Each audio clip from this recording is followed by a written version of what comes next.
भक्तामर तीर्थ की पावन पवित्र भूमि खिलने लगी है। गर्भ, जन्म, तप, ज्ञान, मोक्ष, कल्याणक की भक्ति होने लगी है। प्रभु जन्म लेंगे, देवगण झूमेंगे, इंद्र इंद्राणी बलैया लेंगे, रत्न बरसेंगे, शहनाइयाँ बजेंगी, भक्त आनंद में नाचने लगेंगे।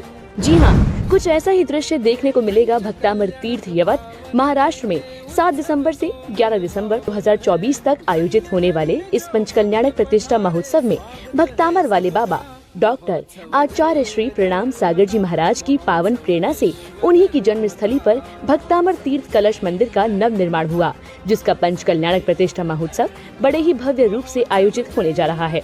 जैन इतिहास में पहली बार प्रत्येक प्रतिमा विधिनायक से मंत्रित होगी। यह संपूर्ण कार्यक्रम भक्तामर वाले बाबा डॉक्टर आचार्य श्री प्रणाम सागर जी महाराज के पावन सानिध्य में संपन्न होगा। 8 दिसंबर को भगवान का जन्म कल्याणक महोत्सव मनाया जाएगा और भव्य जन्माभिषेक होगा। तो आप भी प्रभु भक्ति के शानदार कार्यक्रम में पुण्यार्जन कर सकते हैं। नवग्रह महाकुंभ कलश 11 लाख, नवग्रह नवरत्न कलश 2,51,000, हीरक पंचरत्न कलश 1,23,000, हीरक कलश 51,000, स्वर्ण कलश 21,000, रजत कलश 11,000, ताम्र कलश 5,000, पीताम्र कलश 2100 रूपए की राशि में उपलब्ध है। आयोजक भक्तामर तीर्थ पंच कल्याणक महोत्सव समिति, निवेदक प्रणाम धारा परिवार ट्रस्ट, कार्याध्यक्ष किशोर जिंदत शाह बारामती, सलाहकार केसी जैन मुंबई। संपर्क सूत्र। जो ग्रह में रहता है उसे ग्रहों का प्रकोप हर समय सताता है, क्योंकि ग्रह संग्रह से जोड़ता है, संसार से जोड़ता है, संपत्ति से जोड़ता है, परिवार से जोड़ता है, रिश्तेदारों से जोड़ता है। जो इस संसार से जुड़ता है उसके साथ ग्रह अपने आप जुड़ जाया करते हैं। संतों के साथ ग्रहों का प्रभाव पड़ता तो है, लेकिन ग्रह संतों के संपर्क में ज्यादा समय ठहर नहीं पाते हैं, क्योंकि संत सदा मंत्रों के साथ रहते हैं, धर्म के साथ रहते हैं, अध्यात्म के साथ रहते हैं, इसलिए संतों पर ग्रहों का ज्यादा प्रभाव नहीं पड़ता है। लेकिन आप सभी संसारी हैं, हर दिन आपको सूर्य की आवश्यकता पड़ती है, चंद्र की आवश्यकता पड़ती है, मंगल के साथ मंगल कार्य की आवश्यकता पड़ती है, बुध के साथ आपको बुद्धि की आवश्यकता पड़ती है, गुरु के साथ गुरु सानिध्य में रहने की आवश्यकता पड़ती है, शुक्र के साथ परिवार ऐश्वर्य से जुड़ने की भावना रहती है, और शनि के साथ जीवन में शांति की आवश्यकता पड़ती है। इस तरीके से राहु और केतु आपके जीवन में सदा सदा छाया ग्रह बन के आपके जीवन में उतार चढ़ाव पैदा करते हैं। अब हमें जानना है कि ग्रहों को कैसे सुधारना है। ग्रहों को सुधारने का सबसे बढ़िया तरीका है, पहले आप प्रातः काल सुबह 5 बजे से लेकर के 6:30 बजे के बीच में अपने ग्रह को छोड़ दें। जहां पर आप रहते हैं, निवास करते हैं, विश्राम करते हैं, उस ग्रह को छोड़ दीजिए, और छोड़ने के बाद आप नंगे पैर जमीन पर चलिए। जब नंगे पैर आप जमीन पर चलोगे तो आपका संपर्क भूमि से हो जाएगा। जब भूमि तत्व से हम जुड़ जाया करते हैं तो यहाँ पर गुरुत्वाकर्षण शक्ति आपके साथ ऐड हो जाती है। उसके बाद आप पेड़ के नीचे बैठ जाए। पेड़ के नीचे बैठने के बाद इस तरीके से मुद्रा बना करके गहरी सांस लेकर के पूरा दिशा में मुंह करके प्रार्थना करें, प्रेयर करें कि मैंने आज प्रातः काल उगते हुए सूरज को देखा है। जो प्रातः काल उगते हुए सूरज को देखता है उसके जीवन में उन्नति दिन प्रतिदिन अपने आप होती चली जाती है। इसके बाद जो चंद्र ग्रह है, चंद्र ग्रह की शांति के लिए, तो प्रातः काल का जो समय होता है शीतल होता है, मन को आनंद प्रदान करता है, मन के अंदर उत्साह जागृत करता है। इसलिए प्रातः काल चंद्र को अच्छा करने के लिए आप बिना ब्रश किए 1 गिलास पानी चांदी के गिलास में भर के ग्रहण करें। उसके बाद गहरी श्वास लेकर के उस चंद्र को याद करें, जो चंद्र आपको सिद्ध सिला की यात्रा कराने वाला है, परमात्मा से मिलाने वाला है। ऐसी दिव्य शक्ति का आप गहरी श्वास लेके शीतलता का एहसास करके उस चंद्र को याद करें।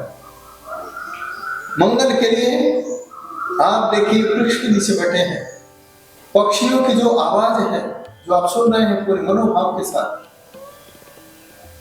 यह आवाज आपके लिए मंगल का प्रतीक है, मंगलकारी है।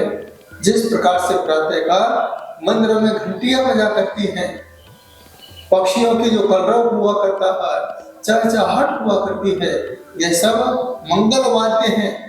मंगल वाद्य सुनने से आपका दिल मंगलमय हो जाया करता है। इसीलिए कहा जाता है कि प्रातःकाल अगर अपने जीवन को मंगलमय बनाना चाहते हो तो मंदिरों में आप घंटी बजाइए और ध्यान लगा करके उस नेचर के साथ, निसर्ग के साथ जुड़ करके एक एक शब्दों को आत्मसात कीजिए। आपका मंगल अपने आप मंगल कारक हो जाएगा। इसके बाद बुध ग्रह लगता है कि याद करते हैं, याद नहीं होता है, बार बार कोशिश करते हैं कुछ अच्छा हो जाए, अच्छा नहीं होता है।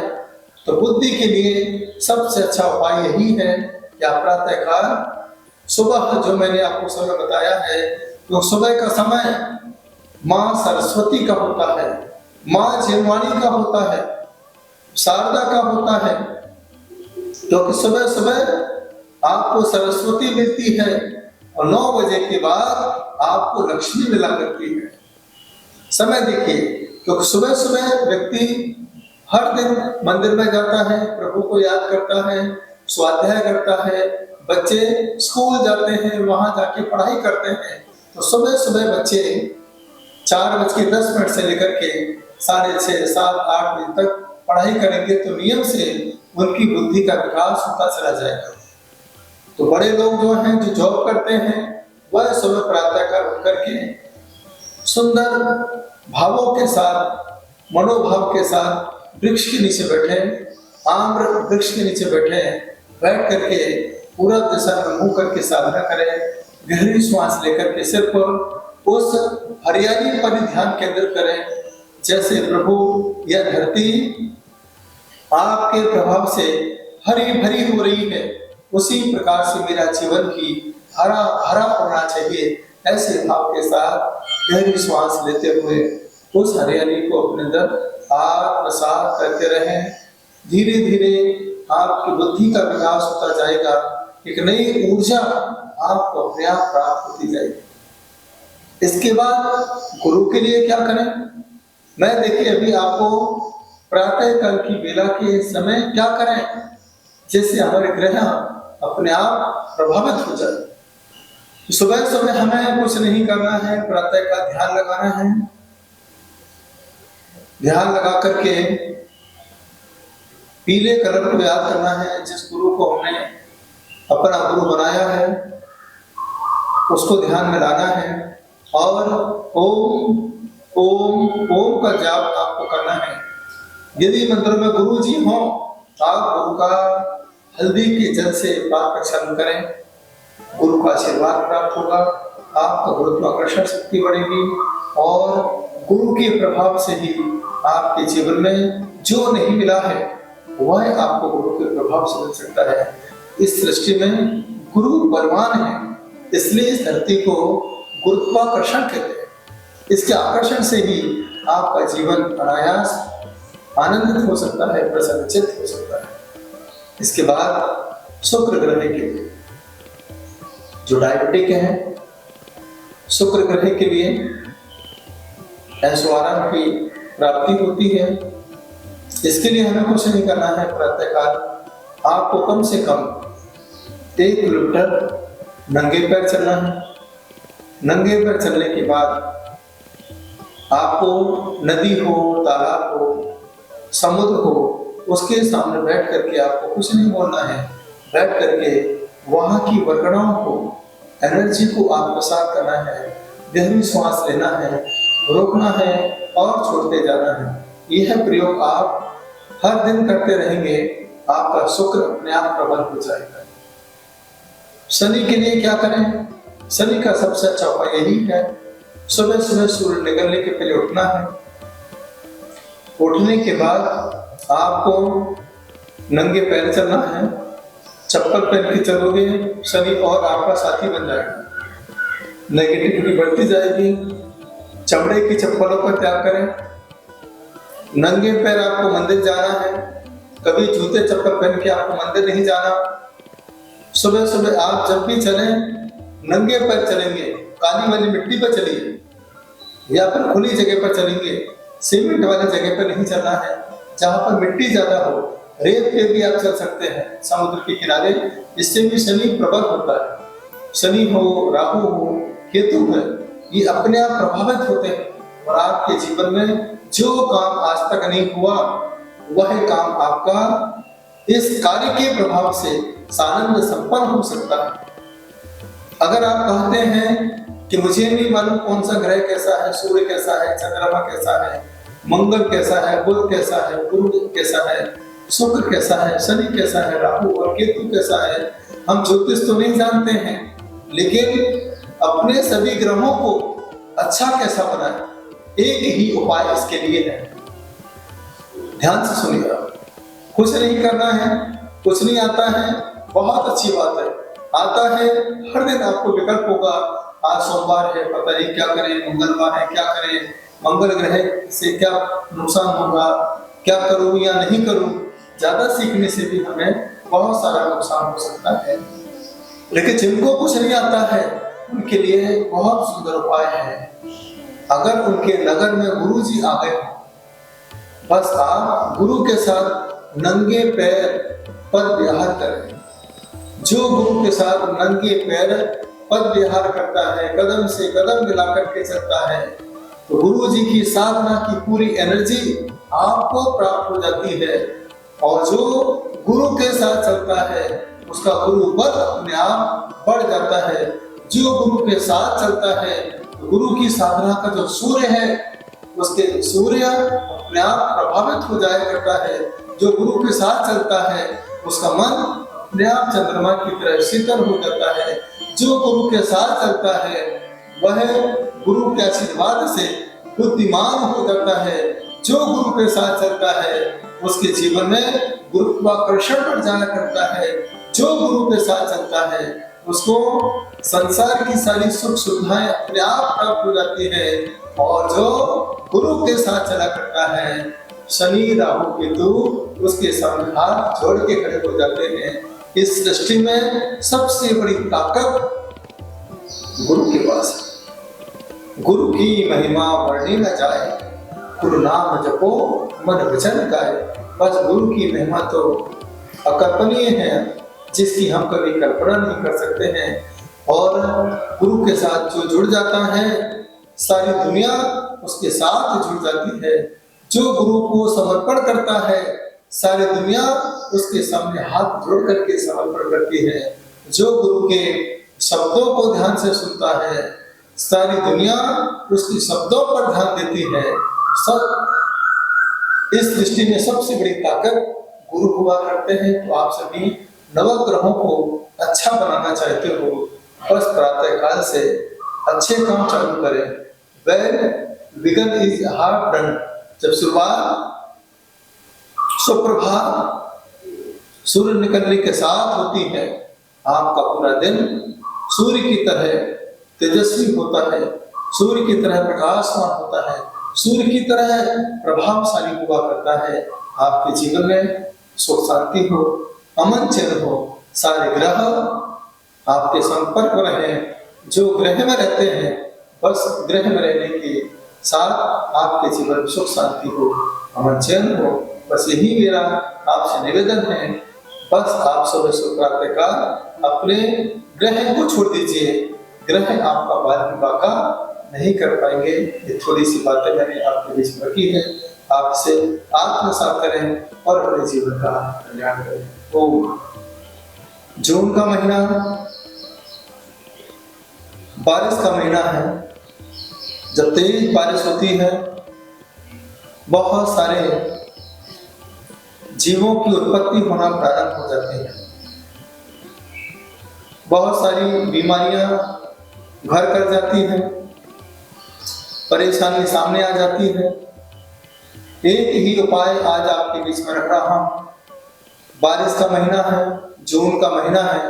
सबसे पहले आप इतना याद रखें, इस समय आपको भूख ज्यादा लग सकती है।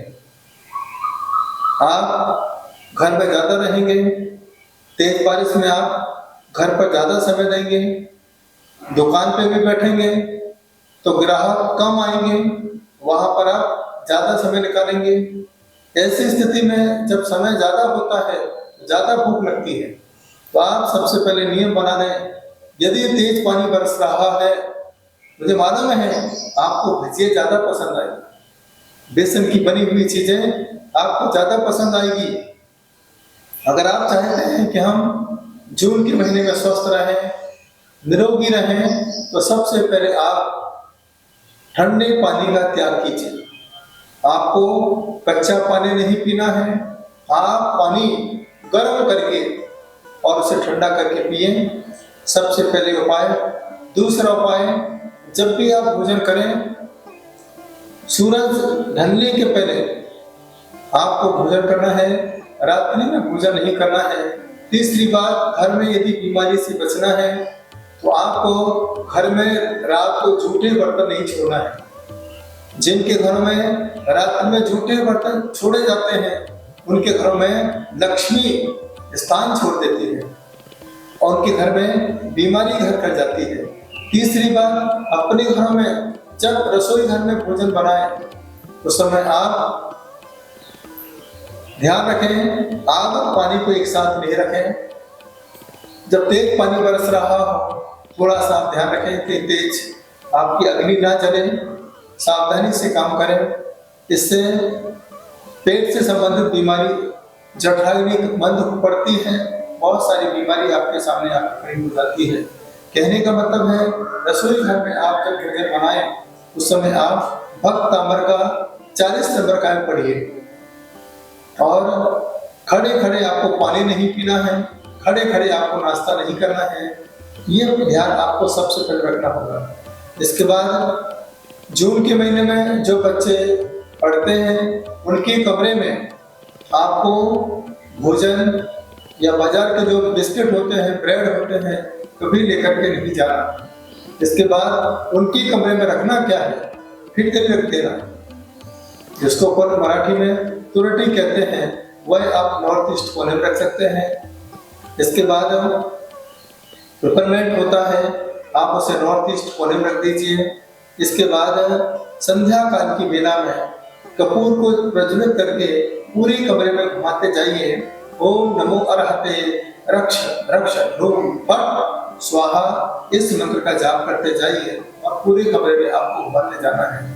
इसके बाद अगर आपको लग रहा है कि हमारे घर में बहुत नेगेटिविटी है, मेरा आपसे यही कहना है, रात को जब जीवों की उत्पत्ति ज्यादा होने लगती है, पतंगे आपके घर में मंडराने लगते हैं, उस समय आप बल्ब को बंद करें तो बहुत अच्छी बात है। नहीं तो 0 वाट का बल्ब आपको घर में लगाना चाहिए। तेज रोशनी वाले बल्ब घर में लगाएंगे, बहुत ज्यादा नेगेटिविटी आपके घर में आ सकती है। इसके बाद जब आप जून के महीने में लगता है तेज पानी आपके घर में आ रहा है या फौरें आ रही हैं, बौछारें आ रही हैं, कोशिश ये करें कि आपके घर में बाहर का पानी प्रवेश न करें। यदि बारिश का पानी आपके घर में प्रवेश करता है तो बहुत सारी परेशानियों को जन्म दे सकता है।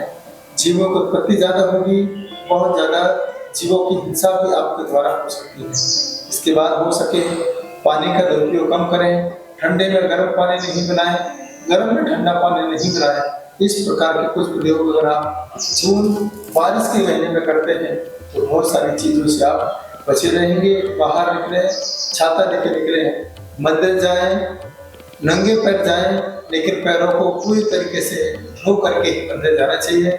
घर में भी आप आइए तो पूरी तरीके से पैरों को धो करके घर में आना चाहिए, क्योंकि गंदा पानी आपके पैरों से टच होगा, मन अशुद्ध होगा। घर में अगर ऐसे पाँव लेके जाओगे तो घर का माहौल कैसा होगा, पूरी शुद्धि का ध्यान रखें। बाहर से जब घर आए पूरे कपड़े चेंज करके ही आप फिर पुनः नए कपड़े पहन के घर में भोजन आदि पानी ग्रहण कर सकते हैं। भोजन जब भी करना हो आप ध्यान रखें, बासी भोजन नहीं करना है, रखा हुआ ज्यादा समय का भोजन ग्रहण नहीं करना है।